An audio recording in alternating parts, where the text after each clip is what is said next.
क्योंकि इसे कहा जा रहा है कि ये सेकुलरिज्म के खिलाफ कमेटी बनाई गई। भाई एक धर्म विशेष के लिए विशेष प्रावधान क्यों? एक विधान फिर क्यों विशेष प्रावधान? खबर समझिए। सच्चर समिति की सिफारिशों के अमल पर रोक लगाए सरकार। सच्चर समिति की वैधता को ही चुनौती दी गई है। दरअसल हिंदू संगठन सनातन वैदिक धर्म के अनुयायियों ने सच्चर कमेटी के खिलाफ सुप्रीम कोर्ट में याचिका दाखिल कर दी है कि मुसलमान विशेष वर्ग नहीं, सिफारिशों के अमल पर रोक लगनी चाहिए। मुस्लिम समुदाय की सामाजिक, आर्थिक और शैक्षणिक स्थिति पर आपको याद होगा साल 2006 में मनमोहन सरकार की तरफ से जस्टिस राजिंदर सच्चर कमेटी बनाई गई थी। अब उसकी वैधता को ही सुप्रीम कोर्ट में चुनौती दी गई है। कहा गया है कि भाई उस वक्त जो है बिना कैबिनेट अप्रूवल के मनमोहन सरकार ने, मनमोहन सिंह ने पीएमओ से ये कमेटी बनवा दी गई और ये तुष्टिकरण की वजह से बनवाई गई और इसके प्रावधान जितने भी हैं इसके अमल पर, इनकी सिफारिशों के अमल पर रोक लगनी चाहिए। ये असंवैधानिक है, ये वैधानिक बिल्कुल भी नहीं है। जिन्होंने याचिका दायर की है, क्योंकि बहुत बड़ी खबर है, जिन्होंने याचिका दायर की है वो मेरे साथ इस वक्त लाइव हैं। विष्णु जैन वो मेरे साथ इस वक्त लाइव जुड़ चुके हैं। इसके अलावा मेरे साथ प्रेम शुक्ला जी हैं, भारतीय जनता पार्टी के राष्ट्रीय प्रवक्ता हैं। अतिकुर रहमान साहब आपको नजर आ रहे हैं, इस्लामिक स्कॉलर है। संगीत रागी हैं, दिल्ली यूनिवर्सिटी में प्रोफेसर हैं। और इसके अलावा डॉक्टर अजीज खान साहब भी हैं, समाजवादी पार्टी से हैं, क्योंकि यूपी से ही आते हैं ये लोग जिन्होंने ये याचिका दाखिल की है। सबसे पहले विष्णु जैन, हमारे दर्शकों को आसान शब्दों में आप समझाएं कि आपकी प्रॉब्लम क्या है। आपकी मतलब सच्चर समिति से आपकी प्रॉब्लम क्या है, क्या चाहते हैं आप, दिक्कत क्या है? नहीं, बिल्कुल मैं देखिए हमारा कहना ये है, मैंने ये संविधान सभा में डिबेट हुई थी अमन भाई, इसको मैंने बहुत विस्तृत रूप से पढ़ा। ये जो डिबेट है, कॉन्स्टिट्यूशन असेंबली डिबेट्स है, इसको मैंने बहुत विस्तृत रूप से पढ़ा। और जवाहरलाल नेहरू साहब ने संविधान सभा में मई 1949 में कहा था कि इस देश की माइनॉरिटी को मेजॉरिटी के साथ मिलकर रहना है। और ये संविधान सभा की मंशा थी कि आप माइनॉरिटी को अलग चश्मे से नहीं देख सकते हैं। मेरा विरोध सिर्फ इतना है कि जो सच्चर कमेटी ने माइनॉरिटी को एक अलग चश्मे से देखा और स्पेशली मुस्लिम माइनॉरिटी को अलग चश्मे से देखा, वो अनकॉन्स्टिट्यूशनल है और वो संविधान की मूल भावना के खिलाफ है। इसका उदाहरण देना चाहता हूं। संविधान सभा ने आर्टिकल 299 पास किया था, जिसमें व्यवस्था थी कि मुसलमानों के लिए, माइनॉरिटीज के लिए एक स्पेशल ऑफिसर रहेगा जो इन्वेस्टिगेट करेगा कि भाई वो उनको जो सेफगार्ड्स दिए गए हैं वो है कि नहीं है। उनकी सारी बैकवर्डनेस को इन्वेस्टिगेट करने के लिए एक स्पेशल ऑफिसर का गठन किया गया था आर्टिकल 299 में, ड्राफ्ट कॉन्स्टिट्यूशन के। और उसको स्पेसिफिक डिस्कशन के बाद जवाहरलाल नेहरू साहब ने, अगर यहां कांग्रेस के लोग बैठे उसका जवाब दे सकते हैं, जवाहरलाल नेहरू साहब ने, के मुंशी ने, सरदार वल्लभ भाई पटेल ने, एच.सी. मुखर्जी ने रिजेक्ट कर दिया और कहा जिसने इस देश का बंटवारा किया वो माइनॉरिटी कैसे। उन्होंने यह भी कहा, के मुंशी साहब ने, कि जो लोग, अगर इस देश में आपने संविधान में सेकुलर वर्ड डाला है तो आप माइनॉरिटीज को अलग चश्मे से नहीं देख सकते। उसके बाद कालांतर में, आज के इंडिपेंडेंट इंडिया में, आज के मौजूदा संवैधानिक परिप्रेक्ष्य में आप माइनॉरिटीज के लिए कैसे कोई कमेटी बना सकते हैं, उनके पिछड़ेपन को देखने के लिए, उनके बैकवर्डनेस को देखने के लिए? क्या ब्राह्मण समाज के लोग पिछड़े हुए नहीं है? क्या जैन समाज के, सिख समाज के, पारसी समाज के, क्रिश्चियन समाज के लोग पिछड़े हुए नहीं है? तो सिर्फ एक समुदाय के लिए, और मेरे पास ये सच्चर कमेटी का नोटिफिकेशन है अमन जी, 9 मार्च 2005 का, इसमें स्पेसिफिकली डॉक्टर मनमोहन सिंह जी ने लिखा है कि मुस्लिम समाज के पिछड़ेपन को देखने के लिए ये इन्वेस्टिगेशन और ये कमेटी बनाई गई है, और किसी के लिए नहीं। अच्छा, एक मिनट, अगर कमेटी बनती और सारे लोगों का इन्वेस्टिगेशन देखते, सारे लोगों की पिछड़ेपन को देखते, कोई दिक्कत नहीं थी। विष्णु जी, इसमें गलत क्या है भाई? अगर रिपोर्ट ये कहती है कि आर्थिक, शैक्षणिक, सामाजिक स्तर पर मुसलमान पिछड़ा हुआ है, दलितों से भी बुरा हाल है मुसलमानों का, ये रिपोर्ट कहती है, तो ये फिर इस कमेटी का विरोध क्यों? सच जानने के लिए सच्चर कमेटी बनाई गई, मुसलमानों की स्थिति जानने के लिए बनाई गई। फिर जब वो बनाई गई, उसकी सिफारिशों के आधार पर कई केंद्रीय योजनाओं में बजटरी प्रोविजन किया गया, मुसलमानों के लिए विशेष प्रावधान किया गया। इसमें दिक्कत क्या है, गलत क्या है इसमें? जी, इसमें दिक्कत ये मैं आपको बता दूं कि क्या सिर्फ, मैं आपसे सवाल ये पूछना चाहता हूं अमन भाई बहुत विनम्रता से, क्या सिर्फ मुसलमान ही पिछड़ा हुआ है? और मेरा कहना यह है कि आर्टिकल 340 के तहत अगर कोई कमेटी बन सकती है पिछड़े वर्ग को देखने के लिए, तो वो आर्टिकल 340 के तहत सबको देखेगी। सिर्फ एक समाज, एक धर्म विशेष को देखने के लिए उस चश्मे से, उस आईने से कमेटी नहीं बन सकती है। और इसीलिए मैं ये कहना चाहता हूं, आपने भी एक बात रखी, मैं वो कह रहा हूं, सच्चर कमेटी ने खुद माना है कि इस देश का दलित मुसलमान से बदतर हालत है। तो मेरा कहना यह है, मेरा पॉइंट यह है, जो आपने सवाल पूछा कि इसमें गलती क्या है, गलती यह है कि आप एक धर्म विशेष के लिए स्पेशल कमेटी नहीं बना सकते। क्या हिंदुओं के लिए सच्चर कमेटी बैठेगी? क्या ब्राह्मणों के लिए सच्चर कमेटी बैठेगी? और यही बात सुप्रीम कोर्ट ने बल पाटिल के केस में क्रिटिसाइज की है, पैरा 25 में, कि अगर आप माइनॉरिटिज्म को इस देश के बढ़ावा देंगे तो मल्टीनेशनलिज्म को बढ़ावा मिलेगा, देश में अलगाववाद को बढ़ावा मिलेगा।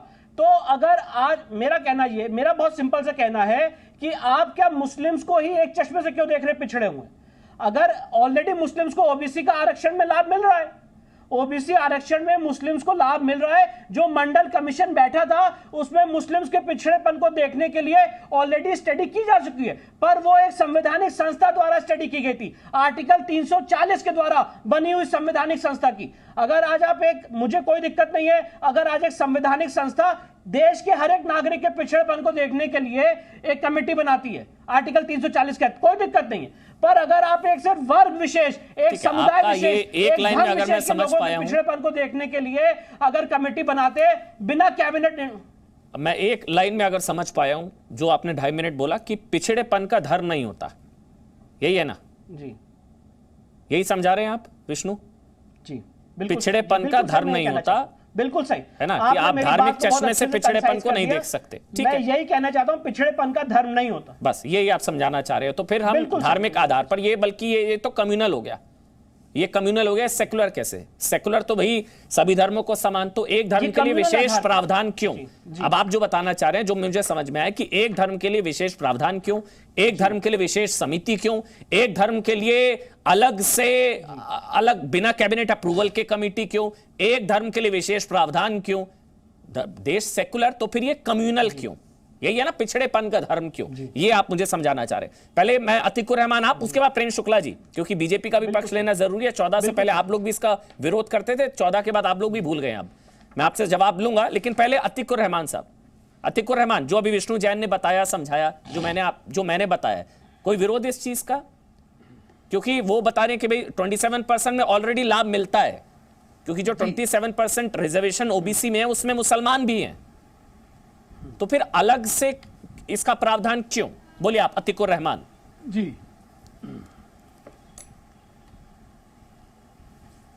जी अमन भाई, देखिए जो कुछ भी विष्णु साहब ने कहा, मैं नहीं समझता हूं कि कॉन्स्टिट्यूशनली स्पीकिंग बहुत बड़े अच्छे लॉयर हैं वो सुप्रीम कोर्ट के, वो किस तरह से इतनी अनसंवैधानिक बात कर सकते हैं, मेरी समझ के बाहर है। पॉइंट नंबर 1 मैं क्यों ऐसा कह रहा हूं वो ये है कि आजादी के वक्त में मुसलमानों ने और माइनॉरिटीज ने, सब माइनॉरिटीज ने, ना सिर्फ मुसलमानों ने, अमन भाई ये पॉइंट बड़ा नोट करने वाला है। सिर्फ मुसलमानों का ये सवाल नहीं है, ये सवाल है तमाम माइनॉरिटीज का जो अभी तक के पिछड़ी भी हैं, socially, economically, educationally, representation wise, तमाम गवर्नमेंट बॉडीज में, कोऑपरेटिव सेक्टर में, प्राइवेट सेक्टर में वो पिछड़ी भी है।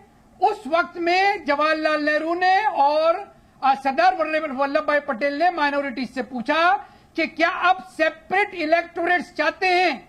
सेपरेट इलेक्टोरेट्स, अमन भाई आपके व्यूअर्स को समझना जरूरी है कि अगर वो चीज माइनॉरिटीज ने उस वक्त ना मानी होती तो आज धर्म के हिसाब से लोग वोट डालते होते, लेकिन हम मुसलमानों ने और तमाम माइनॉरिटीज ने सेपरेट इलेक्टोरेट्स की कुर्बानी दी। उस कुर्बानी को एवज में सरदार वल्लभ भाई पटेल ने यह आश्वासन दिया माइनॉरिटीज को कि आपने हिंदुस्तान के सेक्युलरिज्म का बचाया है। उस वक्त सेक्युलरिज्म, सेक्युलर शब्द संविधान का हिस्सा नहीं था, उसके बावजूद सरदार पटेल ने अपनी मेजॉरिटी कम्युनिटी से कहा, आपके पास शायद वक्त नहीं होगा, मेरे पास उनकी पूरी स्पीच है जहां सरदार पटेल ने कहा, इन मेजॉरिटेरियन हिंदू जो आज हिंदुत्व बन चुके हैं कि ये माइनॉरिटीज की कुर्बानी आप कभी भूलना नहीं, और इन माइनॉरिटीज को भी ये एहसास नहीं दिलाना, कभी ये एहसास नहीं दिलाना कि इस मुल्क के अंदर वो कहीं से भी पिछड़े हुए हैं। मैं सिर्फ 4 लाइन कोट करना चाहूंगा अमन भाई, सरदार पटेल का। विष्णु भाई मैं आपके बीच में नहीं बोला, थैंक यू। सरदार पटेल ने कॉन्स्टिट्यूएंट असेंबली में कहा, I think that a discontented minority is a burden and a danger and that we must do nothing or we must do anything to injure the feelings of any minority so long as it is not unreasonable. यहाँ पर आश्वासन दे रहे हैं उस वक्त के home minister Sardar Patel और उस कुर्बानी को याद कराना जरूरी है अमन भाई। अगर सेपरेट इलेक्टोरेट आज होते तो धर्म का टीखड़ा फोड़ ले। हमने सेक्युलरिज्म को बचाने के लिए कुर्बानी दी थी। ठीक है अतिकुर रहमान, एक सवाल है आपसे, पिछड़ापन धर्म देखकर नहीं आता ना? नहीं आता। सामाजिक, आर्थिक, शैक्षणिक रूप से मुसलमान पिछड़े हुए हैं, ये रिपोर्ट में है। दलितों से भी ज्यादा पिछड़े हुए हैं, ये रिपोर्ट में है। आप लोग कहते हैं हम सब समान हैं, हिंदू मुस्लिम सारे हम लोग समान हैं, यही सेकुलरिज्म है, सेकुलर फैब्रिक है इंडिया का। तो आप लोगों के लिए, मुसलमानों के लिए अलग से कमेटी क्यों? जो अभी विष्णु जैन ने पूछा, हिंदुओं के लिए ऐसी कमेटी बनी क्या? नहीं। सिखों के लिए बनी क्या? नहीं। सवाल पूरा सुनिएगा। ईसाइयों के लिए बनी क्या? नहीं। एक अलग से है पिछड़ा वर्ग आयोग। सुनिए मेरा पूरा सवाल। एक अलग से है पिछड़ा वर्ग आयोग, जो जो जो पिछड़े हुए हैं उनकी पहचान की जाती है, उनको लाभ दिया जाता है। पिछड़ा वर्ग आयोग है। मुसलमानों के लिए अलग से ये स्पेशल ट्रीटमेंट क्यों, जब आप लोग कहते हैं हम सब बराबर हैं, हम सब एक हैं? ये है मेरा सवाल। बिल्कुल सर, ये ध्यान से समझाइएगा इसको जी। फिर उसके बाद प्रेम शुक्ला में आऊंगा। जी जी अमन भाई, यस अमन भाई, परसेंटेज देखिए आप। SC ST 7 to 9%, Muslim 17 to 20%, Christians, Parsis और जो माइनॉरिटीज आती हैं उन सबका आप मुकाबला 20%, 17% से नहीं कर सकते। यानी कि आप माइनॉरिटी नहीं है फिर? रिप्रेजेंटेशन देखिए, यानी कि आप माइनॉरिटी नहीं है फिर? 20% वाले माइनॉरिटी कैसे फिर? आप अपने आप को कॉन्ट्राडिक्ट कर रहे हैं फिर। हाँ, यही तो सारी दिक्कत है तो फिर यानी कि आप माइनॉरिटी का लाभ भी लेंगे और आप माइनॉरिटी कैसे हैं? मुझे बताइए किस देश में 20% वाले माइनॉरिटी होते हैं? आप RSS की भाषा क्यों बोल रहे हैं? सर मैं तो आपसे लॉजिकल क्वेश्चन पूछ रहा हूं। आपने बोला भाई हम 20% है, आपने बोला 20% है, तो 20% वाले माइनॉरिटी कैसे हो गए? 8 राज्यों में हिंदू अल्पसंख्यक है, आपको पता है। माइनॉरिटी की डेफिनेशन ही बदल दीजिए। क्या आप बताइए, 20%, 80% में 18 से 20% वाले माइनॉरिटी होते हैं। जितने आप लोग हैं उतने तो पूरी दुनिया में है, मतलब सबसे ज्यादा मुसलमान हिंदुस्तान में, और आप लोग माइनॉरिटी। आप खुद अपनी बात को कॉन्ट्राडिक्ट किया। 80% के मुकाबले में 20% क्या माना जाएगा? सर 20% के मुकाबले में 1%, 2% क्या माना जाएगा? भाई सिख, ईसाई, जैन ये कितने हैं? ईसाई कितने हैं? पारसी कितने हैं? हाँ, माना उनके लिए बनी कमेटी, उनके लिए बनी कमेटी। जवाब सुनिए आप सुनिए ना, 20% के लिए कमेटी बनेगी, पारसियों के लिए कमेटी बनी, ईसाइयों के लिए कमेटी बनी, सिखों के लिए कमेटी बनी? नहीं बनी। फिर कमेटी मुसलमानों के लिए नहीं थी, साचर कमेटी मुसलमानों के लिए नहीं थी, माइनॉरिटीज के लिए थी, माइनॉरिटीज के लिए थी। और साचर कमेटी का एक और रिकमेंडेशन मुसलमानों के लिए थी। गलत कह रहे हैं। सुनना चाहेंगे देश के संसाधनों पर पहला हक मुसलमानों का। प्रधानमंत्री मनमोहन सिंह, विष्णु जैन एक मिनट आप बता दीजिए, वो मुसलमानों के लिए बनी थी सच्चर कमेटी। ये एक प्रधानमंत्री का व्यू था जी। अच्छा एक मिनट, प्रेम शुक्ला आ रहा हूं, ये बहुत क्लैरिटी बहुत जरूरी है, ये नहीं पता शायद अतिकुर रहमान को। विष्णु जैन अमन जी, विष्णु जैन कमेटी का एक और रिकमेंडेशन। एक मिनट रुक जाइए, आपने बोला सिर्फ मुसलमानों के लिए नहीं बनी थी कमेटी, ये विष्णु जैन बताएंगे। रहमान साहब एक मिनट रुक जाइए। विष्णु जैन, अमन भाई 20 सेकंड। नहीं अभी नहीं, अभी 20 सेकंड नहीं, अभी आपने बोला सिर्फ मुसलमानों के लिए नहीं बनी थी कमेटी। विष्णु जैन बताएंगे। विष्णु जैन एक मिनट, ये देखिए मेरे पास नोटिफिकेशन है जो मनमोहन सिंह ने खुद पास किया है 9 मार्च 2005 का, ठीक है?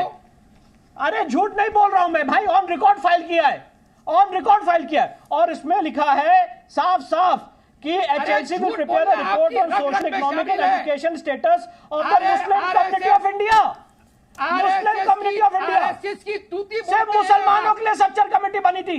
अतिकुर रहमान साहब, माइनॉरिटीज देखिए अमन भाई, ये जब से मैं आया हूं तब से विरोधी बैंक अटैक कर रहे हैं। मैं अच्छा वकील हूं, नहीं माइनॉरिटी वर्ड नहीं यूज है, माइनॉरिटी वर्ड नहीं यूज है, सिर्फ मुस्लिम वर्ड यूज है, सिर्फ मुसलमानों के लिए कमेटी बनी थी। बिल्कुल गलत कह रहे हैं आप। मनमोहन सिंह ने जो नोटिफिकेशन पास किया है 9 मार्च 2005 का, सिर्फ मुस्लिम्स के लिए, most authority I am saying, वो सिर्फ मुस्लिम्स के लिए। और आप बहस को डिटेल करना चाहते हैं। आप यहाँ पे जब से आए विरोधी बैंक कमेंट कर रहे हैं। मैं ये बात कहना चाहता हूँ अमन भाई, ये नोटिफिकेशन पढ़ के बताएं। अमन भाई, इनके पास अगर नोटिफिकेशन है तो पढ़ के बताएं उसमें माइनॉरिटी वर्ड कहां यूज है। मैं एक शब्द नहीं बोलूंगा, एक शब्द नहीं बोलूंगा। डॉक्यूमेंट दिखाएं यहां पे पब्लिक को और आपके व्यूअर्स को, एक शब्द नहीं बोलूंगा अगर ये नोटिफिकेशन से दिखा दे कि उसमें माइनॉरिटी वर्ड यूज्ड है। मैंने आपको नोटिफिकेशन से यहां पे दिखाया कि उसमें मुस्लिम वर्ड यूज्ड अच्छा है। होगा व्यूअर्स और ये कह रहे हैं झूठ बोलता हूं। देखिए अतीकुर रहमान, किस आधार पे कह रहे हैं? कभी कभी चोरी पकड़ी जाती है। डॉक्यूमेंट दिखाइए। अतीकुर रहमान, झूठ आप बोल रहे हैं। कमेटी माइनॉरिटी के लिए सिफारिश है सिर्फ मुसलमानों के लिए। शानदार नहीं है ये, बड़ा क्यों सहयोग नहीं खामोश रहूं? क्यों खामोश रहूं? कमेटी आप इस माइनॉरिटीज डिबेट में के लिए, मॉडरेटर हैं। कमेटी माइनॉरिटी के लिए बनी सच्चा,